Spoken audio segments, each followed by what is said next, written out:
You like the new board? I like the new board too. What's good, black people? First and foremost, if you're first time viewing my content or this video, like this video, subscribe to my YouTube channel. So, for the past couple of years, I have been going back and forth with so-called conscious people, pro-black people, and they always had something to say anytime I would tell them good morning. And anytime that they would tell me, or anytime that I would tell them good morning, they would tell me, no, you're supposed to say grand rising, right? And I would always tell people, when you have morning, because this is what they would tell me. They would tell me that morning, when you say good morning, you're actually saying good morning, right? They're saying that you're saying good grief, good sadness, good mourning, right? And they would tell me that I'm not supposed to say good morning, I'm supposed to say grand rising, okay? And we have to understand the perception of grand rising, and we have to understand the perception of homophones, okay?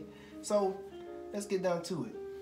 When we're dealing with morning and morning, we're dealing with two different words that sound the same. That's what a homophone is. They have the same sound, but they have different spelling and different meaning, okay? This is something that we learned back in elementary school, but I gotta take you back to school with this. So we have all these examples down here of homophones. We have bear, to bear fruit, and then we have a bear, which is an animal. We have right, to be right or wrong, or to go right, and then we have right, which is right writing.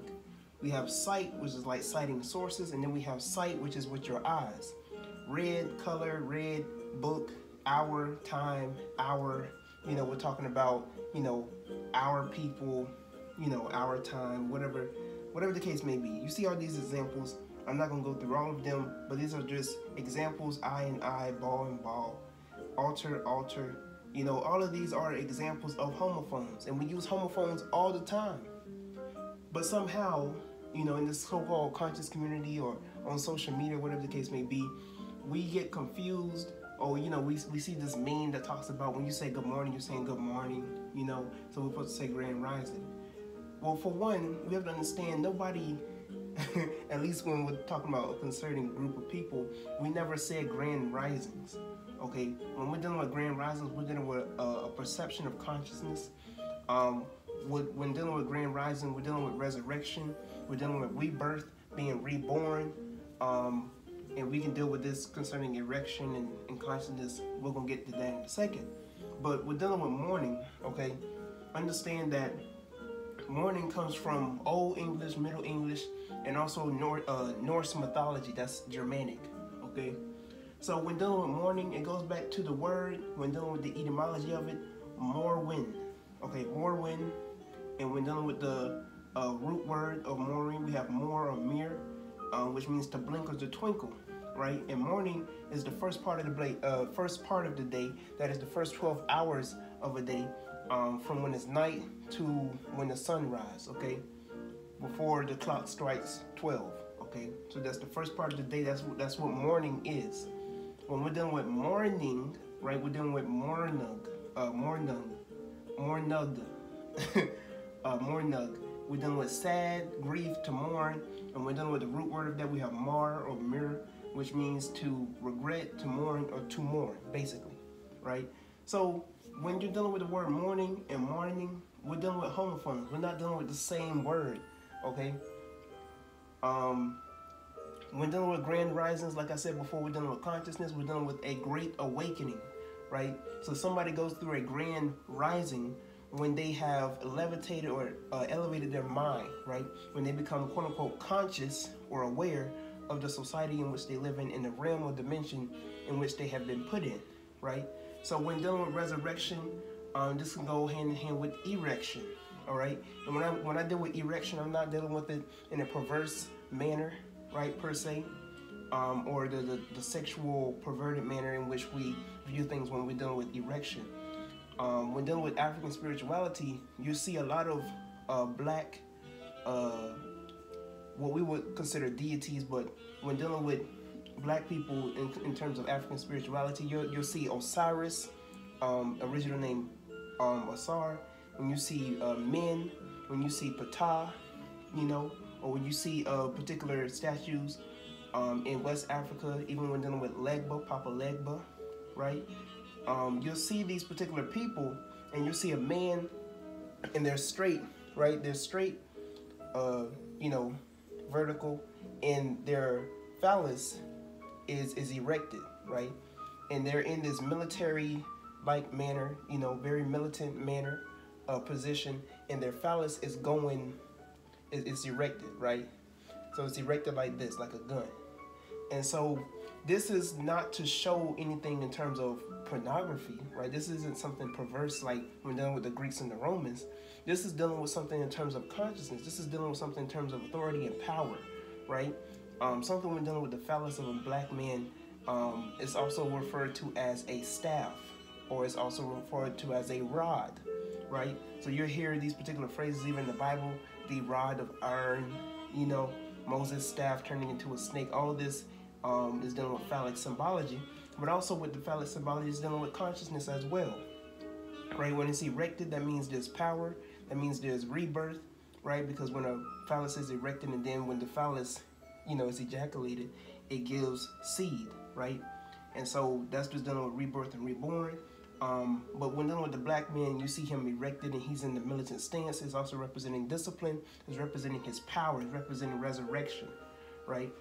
So this is what, when we're dealing with African spirituality, we're dealing with something positive. We're dealing with something that's beneficial to us as African people, not something perverse in terms of what the Greeks and the Romans would describe as an erection being, right? So when dealing with rising like the morning star, right? When dealing with grand rise in terms of consciousness, you are the light of the world, right? When you are to rise like the morning star, and I've talked about this in my videos before concerning Lucifer. You are Lucifer. You are the higher self, because Lucifer means light bringer, right? Even the one they call Jesus said in the book of Revelation that he is Lucifer. He is the light bringer, okay? So Jesus is the Son of God, right? Yeshua, Haru, whatever the name you want to give the particular being, this particular being was the Son of God, soul, right? You see this in the Old Testament, Solomon. So the soul or the spirit of man, when dealing with Solomon's temple, your body is Solomon's temple, okay? So when dealing with the light of the world, you are the light of the world. The very spirit that dwells within you is the light, right? It's spirit. You are one with the divine creator.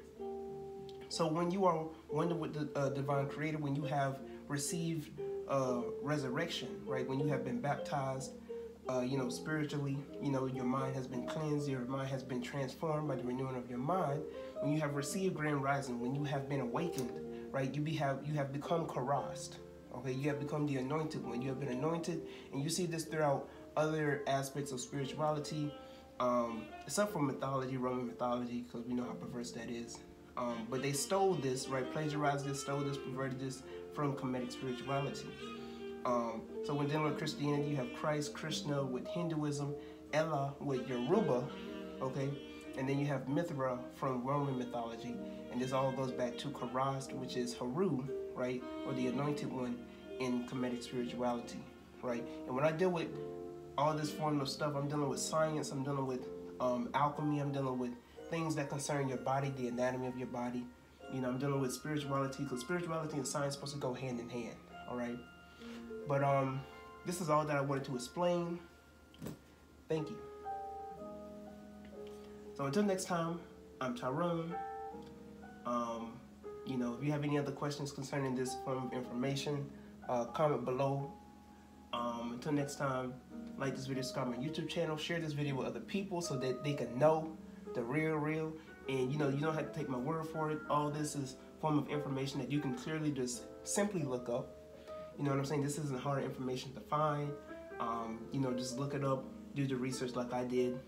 Until next time, I'm Tyrone.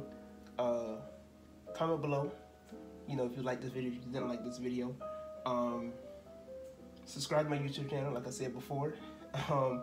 Check out my clothing line business. The description to that, or the link to that will be in the description box below, as well as my clothing line business, or not my clothing line business, my website, which has my clothing line business.